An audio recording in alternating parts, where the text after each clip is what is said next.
Banyak orang bertanya kepada orang Kristen, terutama Allah itu kan wujudnya roh, nggak bisa dilihat. Kenapa kalian orang Kristen percaya wujud manusia sebagai Tuhan? Kalau Tuhan nggak bisa dilihat, gitu kan? Itu pertanyaan secara umum. Dan seolah-olah orang Kristen tidak ada jawabannya. Nah, ini juga ada pertanyaan hari ini yang akan kita jawab, yaitu pertanyaan dari Willy. saudara Willy. Yang ini pertanyaannya. Shalom Ibu Theodora, perkenalkan saya Willy dari Solo. Jika boleh saya mau titip pertanyaan untuk Romo Daniel. Berikut pertanyaan saya. Di dalam ayat Yohanes 5 ayat 37 dikatakan tidak ada yang mendengar suara Allah, tetapi kenapa di dalam Matius 3 ayat 17 terdengar suara dari sorga? Tolong penjelasannya Romo Daniel. Terima kasih. Terima kasih. Saudara Willy, untuk menjawab pertanyaan ini, saudara perlu melihat perikop dari Yohanes 5 ini. Kita mulai baca saja untuk tahu ini konteksnya siapa bicara kepada siapa. Ya. Kita mulai Yohanes 5 ayat yang ke-18. Sebab itu, orang-orang Yahudi lebih berusaha lagi untuk membunuhnya. Bukan saja karena ia meniadakan hari Sabat, tetapi juga karena ia mengatakan bahwa Allah adalah Bapanya sendiri dan dengan demikian menyamakan dirinya dengan Allah. Dalam ayat ini jelas sekali bahwa Yesus berhadapan dengan orang-orang Yahudi, ya, yang menganggap dia menghujat Allah. Maka jawab Yesus ayat 19. Maka Yesus menjawab mereka. Nah, berarti kalau begitu konteks perikop daripada bacaan ini adalah Yesus berbicara dengan orang Yahudi, yaitu para pemimpin agama waktu itu. Nah, di dalam salah satu apa yang dikatakan kepada orang-orang ini dalam ayat 37, Bapa yang mengutus aku, dia yang bersaksi tentang aku.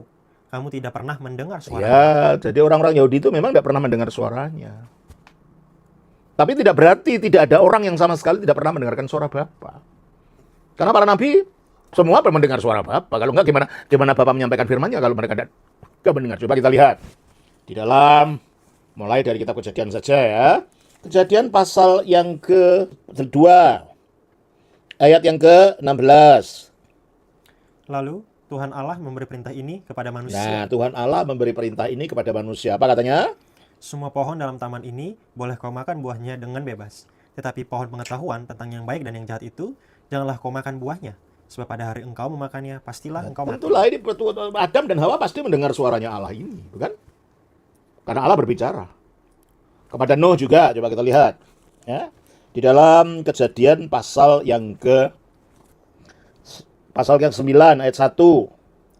Lalu Allah memberkati Nuh dan anak-anaknya, serta berfirman kepada mereka, Hmm. beranak cuculah dan bertambah banyaklah, serta penuhilah bumi. Ya. Ayat 2.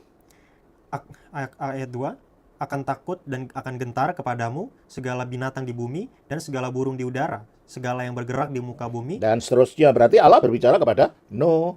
Kita baca juga ayat yang ke-8. Berfirmanlah Allah kepada Nuh dan kepada anak-anaknya yang bersama-sama dengan dia. Sesungguhnya aku mengadakan perjanjianku. Dan banyak lagi, kepada Abraham juga Allah berfirman, kepada Ishak dan Yakub Allah berfirman, kepada Musa Allah berfirman, kepada Yesaya, kepada Yeremia, kepada semua para nabi. Jadi Allah mengatakan kamu tidak pernah mendengar suaranya, itu ya kepada orang-orang Farisi ini yang diajak bicara.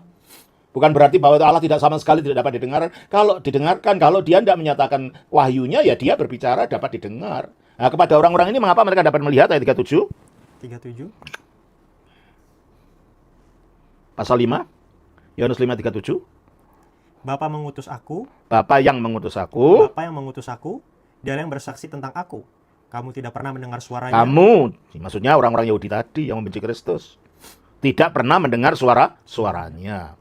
Tapi tidak berarti bahwa Allah tidak ada suaranya sama sekali. Nyatanya dia bersuara, dia berfirman kepada nabi-nabi. Terus Rupanya pun tidak pernah kamu lihat. Orang mereka tidak pernah melihat rupanya memang orang-orang ini. Tapi bukan berarti Allah tidak pernah menyatakan diri dengan rupa sama sekali. Kita baca dalam Keluaran 24 ayat 10. Ketika orang-orang Israel di bawah kaki Gunung Sinai, dan ketika Musa naik ke Gunung Sinai, apa yang terjadi? Ayat 10 dan 11, Keluaran pasal 24. Lalu mereka melihat Allah. Lalu mereka melihat Allah Israel. Terus? Kakinya berjejak pada sesuatu yang buatannya seperti lantai dari batu nilam, dan yang terangnya seperti langit yang cerah. Tetapi kepada pemuka-pemuka orang Israel itu tidaklah diulurkannya tangannya. Mereka memandang Allah, lalu makan dan minum. Ya, mereka memandang. Jadi dalam waktu-waktu tertentu kepada orang-orang yang layak dan orang yang dipilih, Allah juga menyatakan diri. Allah juga menyatakan suaranya. Nah, dalam kasus Yesus itu juga peristiwa khusus, peristiwa penyataan Yesus yang dinyatakan sebagai Mesias, sebagai anak Allah. Maka Allah menyatakan suaranya. Dia tidak menyatakan pada orang-orang yang sedang berdebat dengan Yesus dalam pasal 5 itu, tidak memang. Tapi kepada orang-orang yang sedang menanti-nanti kedatangan Mesias, dia menyatakan suaranya.